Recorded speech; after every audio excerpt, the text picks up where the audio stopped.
Picture this.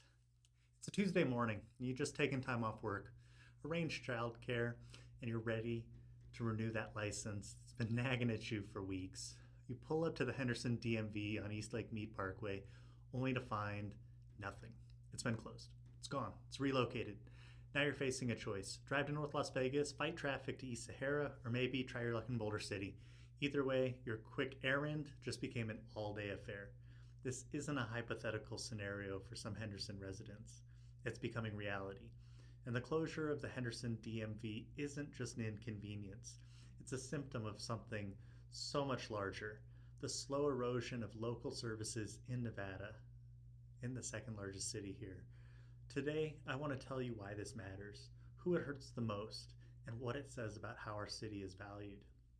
Let me give you some context. Henderson isn't some small suburb anymore.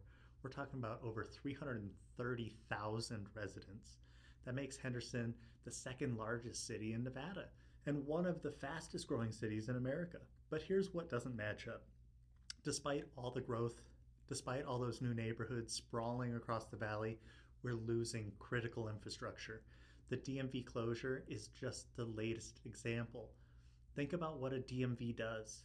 It's not optional for most people. You need a driver's license. You need vehicle registration. You need identification. These aren't luxury services. They're legal requirements. And when you centralize them away from a city of 330,000 people, you're creating a bottleneck that affects everyone. The Henderson office served thousands of residents monthly. Now those thousands are being funneled into already overcrowded locations across the valley. The DMV in North Las Vegas, already packed. East Sahara, same. The story, these offices weren't built with Henderson's overflow in mind. Let me introduce you to Maria. She's not a real person, but she represents thousands of real Henderson residents. Maria's a single mother working two jobs. One is a medical assistant in a local clinic, another doing evening shifts at a retail store. She's got two kids, 7 and 10. Her schedule's tight, and I mean tight. Every minute counts. Maria's license is up for renewal. Under the old system, she could slip out during her lunch break, drive 5 minutes to the Henderson DMV, and with a bit of luck, be in and out in under an hour. It's not ideal, but manageable. Now, the closest DMV is 25 minutes in good traffic, which doesn't exist in Las Vegas anymore. So we're talking 40 minutes each way minimum. That's an hour and 20 minutes of driving, plus whatever time she actually spends in the office. Maria can't just take a day off. She doesn't have paid leave. So she's forced into an impossible choice. Lose half a day's wages, scramble to find someone to watch her kids after school, and hope the DMV lines aren't too bad, or risk driving with an expired license and pray she doesn't get pulled over. This is the reality for working families in Henderson. The DMV closure isn't about minor inconvenience. It's about equity, access, and whether we value people's time. But it's not just about individual hardship. Let's talk about the broader economic impact. When people have to travel further for basic services, they spend less time in their local community. That's less time shopping in Henderson businesses, less money flowing through Henderson's economy. It might sound small, but these things add up. There's also the environmental angle. Thousands of extra car trips per month, crisscrossing the valley, burning fuel, adding to congestion in a region that's already struggling with air quality and heat island effects. This isn't trivial. And let's talk about equity. Who gets hurt most by this closure? Not the wealthy residents who can take time off whenever they need, not people with flexible work from home jobs. It's the working class, the hourly workers, the people living paycheck to paycheck who can't afford to lose a morning's wages. It's the elderly residents who don't feel comfortable driving long distances in heavy traffic. It's people who might be already intimidated by government offices and now have to navigate an unfamiliar part of town. It's people with disabilities who had established routines and accessible transportation to the Henderson location. Henderson is a diverse city. We've got retirees, we've got young families, service workers, and professionals. A one-size-fits-all approach to public services doesn't work when you've got this much diversity and this much distance to cover. Here's what really gets me.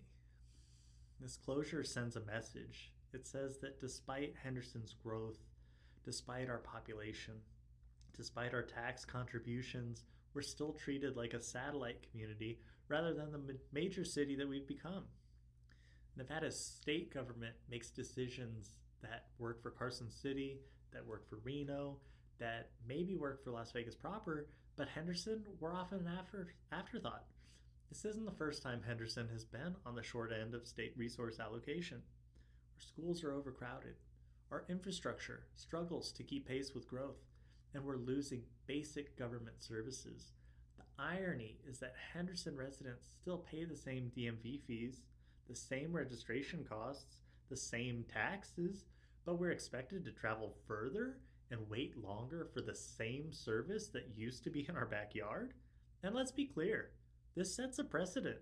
If the state can close the Henderson DMV without major pushback, what's next? Other services?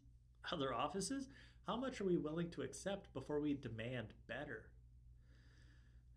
Now, I know what the counter arguments are. I've heard them. It's about efficiency, consolidating services, saves money. Does it though? When you factor in the lost productivity of thousands of residents, the increased traffic congestion, the environmental costs, are we really saving money? Or are we just shifting costs from the state's budget onto individuals? You can do most stuff online now anyway. Sure, some things, but not everything. You can't take a driving test online. You can't get certain ID documents remotely. And let's not forget that everyone has reliable internet access or digital literacy to navigate complex online systems. We're excluding vulnerable populations when we assume everyone can just go online. There are still other DMV locations nearby. Nearby is relative. In a city that's spread out, nearby can mean 30 to 40-minute drives. And those other locations are already overcrowded. So we're not creating efficiency, we're creating bottlenecks. The reality is this. The Henderson DMV closure is a cost-saving measure that prioritizes the state budget over the time, money, and dignity of Henderson residents. It's a decision that works on a spreadsheet but fails in the real world. So what now? First, we need to make noise. Local government works when people pay attention. Contact your city council members. Contact your state representatives. Let them know this isn't acceptable. Second, we need to demand better planning. Henderson is projected to keep growing. We need infrastructure and services that match that growth, not retreat from it. Third, we need to remember what this is really about. Respect. Respect for people's time. Respect for Henderson as a major city. Respect for the idea that government services should be accessible to everyone, not just those with the flexibility and resources to travel. The Henderson DMV closure might seem like a small thing in the grand scheme, but small things add up. They reflect priorities, they shape communities, and Henderson deserves better. If you're frustrated about this, you're not alone. If you've been personally affected, share your story. And if you believe that a city of 330,000 people deserves basic, accessible government services, speak up, because if we don't, who will? If you like this content, if you can share it with someone who may be affected or someone who you think could benefit from this information, please share it.